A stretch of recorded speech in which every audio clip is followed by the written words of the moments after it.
Hello, beautiful people. Good afternoon, good morning, good evening, good whatever time of the day it is, wherever you are. I trust you've been keeping safe. I know the Lord has been faithful to you because He has been faithful to me and mine. It's such a delight to come your way again. I know it's been a while, but we are here. Okay, I'm just here to speak to some kind of people this day. My kind of people, I would say, the kind of people that would say, "Oh, you don't understand. I feel so hard. I don't think I can forgive." Are you the kind of person that will use this word every time someone talks to you about forgiveness? Or are you even the one that will not say anything, but deep down in your heart, you just know your heart beyond anybody's understanding? Or are you the one who thought, "Oh, I've forgiven him, I've forgiven her, you know what, the Lord is helping my heart." But you found yourself every time you're in a situation to pay the person back, or you're in a capacity to show them what you felt like when you were in that same situation. And you attempted to just, you know what, let me just teach this person a lesson. I am not angry with her. I just want her to learn a lesson. I just want him to learn a lesson. I mean, there's nothing bad in letting people learn this particular lesson. Okay, well, if you are that kind of person, you are not alone, because that is what I was some weeks back. So I'll just share with you two stories, real life scenarios, okay? Some years ago, right, I was opportune to lead a group of sisters, Christian sisters, in a church environment. Somebody's already laughing, because when it comes to women, right, it's a whole different ballgame. But I mean, it's the same wherever you are. So I was opportune to lead a group of women, and there was this particular woman, I would call it that. Every time I address the women, you know, she wait for you to see everything. She will have something to say, and it's not that those things were not sensible. She was making very sensible point, but there are ways you put this in across, right? And I felt like she was constantly undermining, you know, my authority as the leader. I felt, please underline the word felt. I felt she was looking for every opportunity to contradict what I have said. I felt like she wanted to prove, or consciously or unconsciously, she was proving to people that I know more than this person. I can do better, you know, all of those things. And I was really, really hot. I was hot because, you know, now, as for a Christian sister, you cannot misbehave. Okay, and it is important how I handle that kind of situation, so that I will not, you know, give a bad example to other sisters, you know, and things like that. Then there was this particular day we were, you know, just having a meeting, a virtual meeting, and we were, I think, doing the year's review. We do that every year, but we talk about how our year has been, the lessons learned, the highlights, you know, the challenges and all of that. And this is a very honest, or this was a very honest setting for us as ladies. Then this person was saying, so person this year made me feel less of myself, made me feel this way because I have not achieved a particular status, or because I was in a particular situation. This person, and guess who this person was? It was moi. Now, that does not negate what I was feeling, but I was just shocked that me made you feel this way. You were the one making me feel this way. But I don't know if you've gotten the picture there. There are two sides to every story.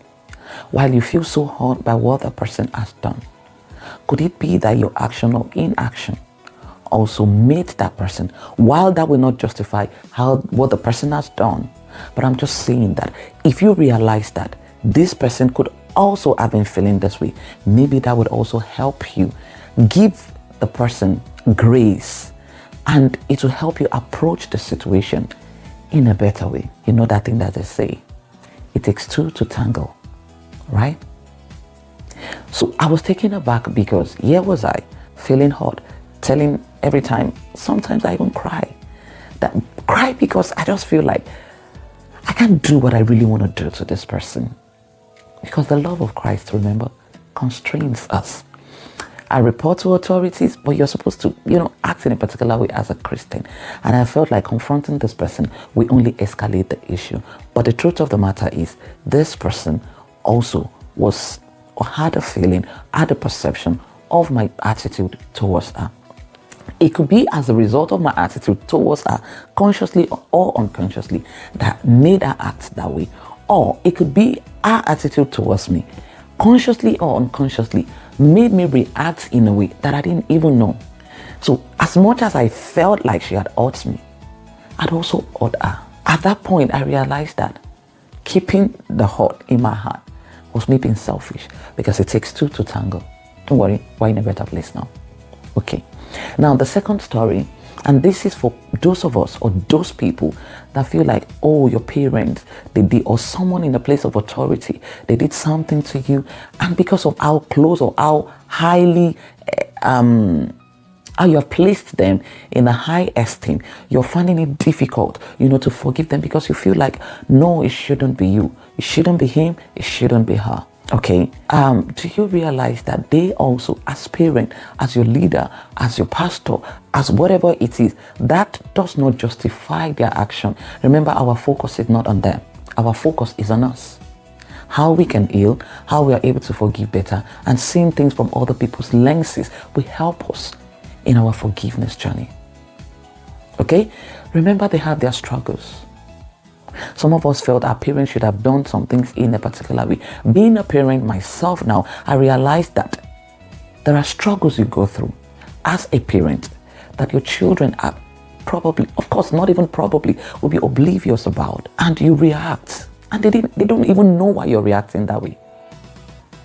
So if you have this understanding, it'll help you forgive them. Remember, they are also a product, or they are products of their upbringing and their environment. Perhaps if they had known better, they would have acted better. So see it as they didn't know better, or they probably were also hurting people. Remember, they go ahead, they hurt others, consciously, unconsciously. So while you're looking for reasons to forgive, these are good enough reasons. How did I know about this? How was I able to come to terms with this? I started reading this book. Sorry.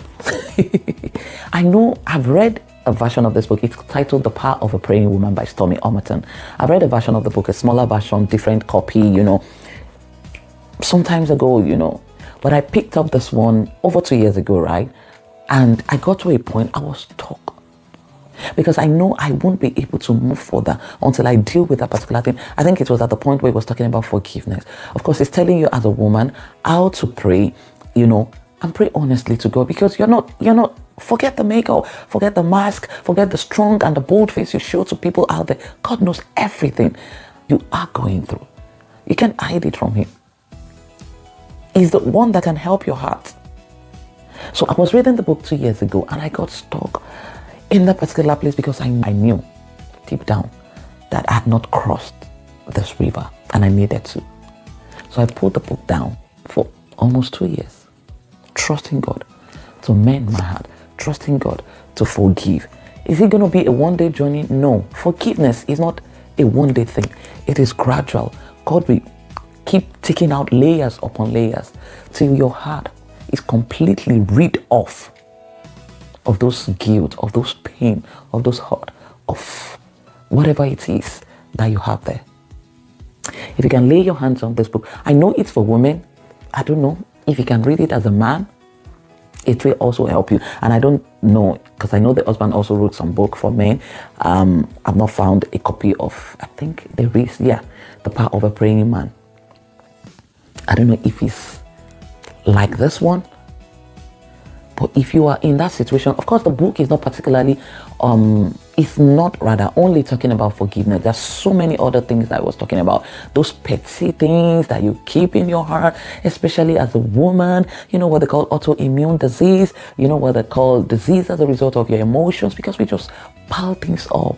You're the only one with fibroid, you're the only one with headache. And they said there's this on top, there's a chemical. Some of us, it's not village people, it's our emotions. because we've just piled up things in our hearts. Our hearts becomes heavy, and they now say your blood pressure is. How did I get here? But I mean, it is the absolute truth.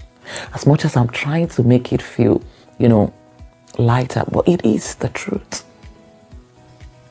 If you can lay your hands on this book, I promise you, it will do you good, right? You remember the songwriter says, oh, what needless pain we bear, all because we do not carry everything to God in prayer.